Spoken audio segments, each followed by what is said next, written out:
মাননীয় স্পিকার, আমাদের বিরোধী দলের মাননীয় সংসদ সদস্যরা প্রচুর সমালোচনা করছেন।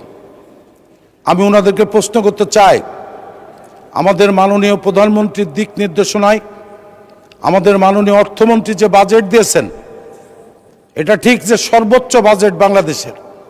আমি ওনাদেরকে প্রশ্ন করি, এই বাজেটের শিক্ষা খাতে যে টাকা দেওয়া হয়েছে, ওনারা শিক্ষার বিভিন্ন স্কুল কলেজের দাবি করেন, ওনারাকে স্কুল কলেজ নেবেন না? তাহলে ওনাদের আসনে স্কুল কলেজের প্রয়োজন নাই। এই বাজেটে দ্বিতীয় সর্বোচ্চ টাকা বরাদ্দ করা হয়েছে স্বাস্থ্য খাতে, ওনারা সবাই হাসপাতাল দাবি করেন। আমাদের মাননীয় স্বাস্থ্যমন্ত্রী বলেছেন সারা বাংলাদেশের সমস্ত উপজেলা হাসপাতালগুলিকে 50 শয্যার থেকে 101 শয্যা তৈরি করা হবে। তাহলে কি ওনাদের আসনে ওনারা হাসপাতাল দাবি করে, তাহলে কি ওনারা হাসপাতাল নেবেন না? তাহলে শুধু বিএনপির সংসদ সদস্যরাই নেবেন? মাননীয় স্পিকার, আজকে আমাদের সরকার ফ্যামিলি কার্ড চালু করেছে। এটা তো 300 আসনেই এই অর্থ বছরে 42 লক্ষ ফ্যামিলি কার্ড দেওয়া হবে। ওনারা কি এই ফ্যামিলি কার্ড দেবেন না? আমাদের সরকার সারা বাংলাদেশে কৃষি কার্ড চালু করেছেন এবং কৃষি কার্ড চালু করতে সারা বাংলাদেশে চালু হবে। ওনারা কি কৃষি কার্ড দেবেন না? কৃষিতে ভর্তুকি দেওয়া হয়েছে, ওনার অঞ্চলকে ওনারা কৃষিতে ভর্তুকি নেবেন না? আমার প্রশ্ন এইগুলি মাননীয় স্পিকার। আমি স্থানীয় শিল্পের উপরে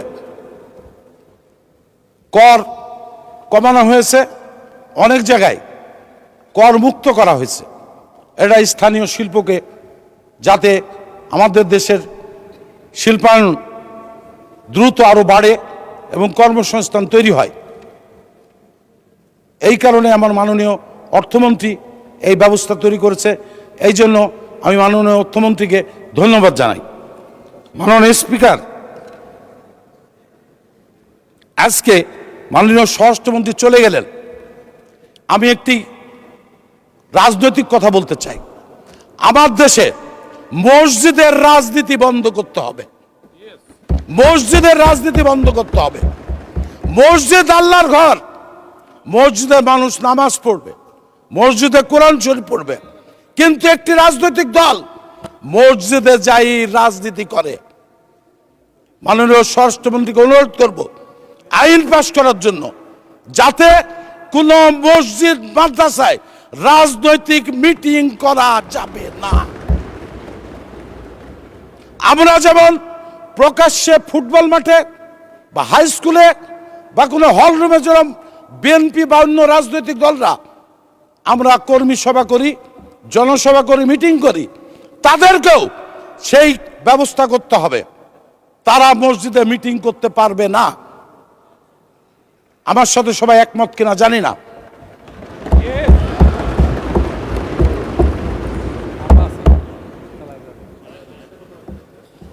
মাননীয় স্পিকার, আমি সময় যেহেতু নাই, এবার আমার এলাকার কথা কিছু বলি।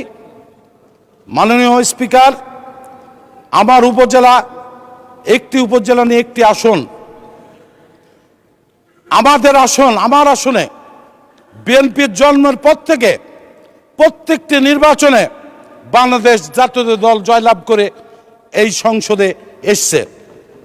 মাননীয় স্পিকার, আপনি জানেন শহীদ রাষ্ট্রপতি জিয়াউর রহমানের সময় যিনি সংসদ নেতা ছিলেন, উনি আমার আসনের ব্যক্তি ছিলেন, মাননীয় সাবেক প্রধানমন্ত্রী শাহজুর রহমান। পরবর্তীতে আমার বাবা পরপর 4 বার নির্বাচিত হয়ে আপনার সঙ্গে এই সংসদে ছিলেন, উনি প্রতিমন্ত্রীও ছিলেন। উনি মারা যাওয়ার পর আমি উপনির্বাচনে নির্বাচিত হয়ে এই সংসদে এসেছিলাম, এবং এবারও আমার এলাকার মানুষ আমাকে 80,000 ভোটের ব্যবধানে এই সংসদে পাঠিয়েছে। বৃহত্তর কুষ্টিয়ায় একমাত্র আমি নির্বাচিত হয়ে সংসদে এসেছি। তা আমি বক্তব্য দীর্ঘায়িত করব না, যেহেতু সময় নাই।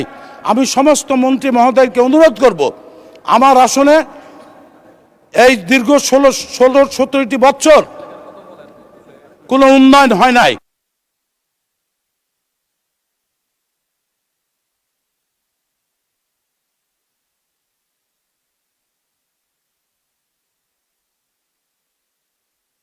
আচ্ছা, এক মিনিট বলেন। 2টা মিনিট দিবেন মাননীয় স্পিকার। আপনার ফুটবল খেলা থেকে আমি মোহামেডান স্পোর্টিং ক্লাব প্রতিষ্ঠা করেছি আমার এলাকায়, আপনি খোঁজ দেন। আমি যখন যুবক ছিলাম আপনার খেলা দেখার জন্য নাইট কোচে আসতাম এবং ঢাকায় ফুটবল খেলা দেখতে আসতাম, যেদিন আবুলি মোহামেডান খেলা হতো। মাননীয় স্পিকার, আপনি আমাকে 2টা মিনিট দেবেন। আচ্ছা, 2 মিনিট দেওয়া হলো আপনাকে। মাননীয় স্পিকার, আমার কুষ্টিয়ার থেকে আমাদের উপজেলা, আমার উপজেলাটি 667 বর্গ কিলোমিটার। এখানে 4টি ইউনিয়ন আছে, চর। আমি মাননীয় শিক্ষামন্ত্রী এখানে আছেন কিনা? না, নাই। আমি শুধু আমার উপজেলার কথা বলছি না, এই যে শিক্ষক নিয়োগ দেয়, এই শিক্ষক চরে কেউ যেতে চায় না। তাই চরের শিক্ষক তাদেরকে অগ্রাধিকার দিয়ে যখন শিক্ষক নিয়োগ দেওয়া হবে প্রাইমারি স্কুলে, তখন চরের ছেলেদের যাদের শিক্ষক নিয়োগ দেয় তার ব্যবস্থা করার জন্য আমি শিক্ষামন্ত্রীকে অনুরোধ করছি। মাননীয় স্পিকার, আমার উপজেলায় বর্ডার প্রচুর, 42 কিলোমিটার বর্ডার। এত ধরনের মাদক আসে যেটা অকল্পনীয়। এই মাদক নিয়ন্ত্রণ করা যাচ্ছে না। প্রশাসন আমার উপজেলায় আপনার 3টা পুলিশের গাড়ি, তার 2টা নষ্ট, তারা কাজ করতে পারে না। ওই জন্য মাননীয় স্বরাষ্ট্রমন্ত্রী থাকলে ভালো হতো। আমার উপজেলায় অন্তত 5টা পুলিশকে গাড়ি দেওয়ার জন্য আমি অনুরোধ করব মাননীয় স্বরাষ্ট্রমন্ত্রীকে।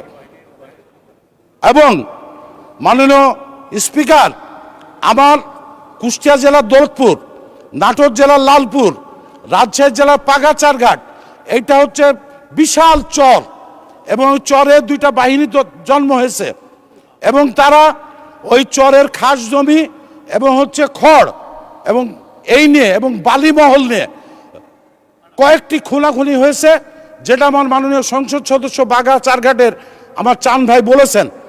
এইখানে যাতে শক্তভাবে এই সন্ত্রাস বন্ধ না করা হয়, যেহেতু আওয়ামী লীগের সময় কিন্তু এই সন্ত্রাসটা ছিল না। এখন মানুষ বলছে যে বিএনপি এসে সন্ত্রাস শুরু হয়েছে। যে কোনো মূল্যে আমি স্বরাষ্ট্রমন্ত্রীকে অনুরোধ করব, সে বিএনপির যে নেতাই প্রশ্রয় দিক, এই বালুমহল বন্ধ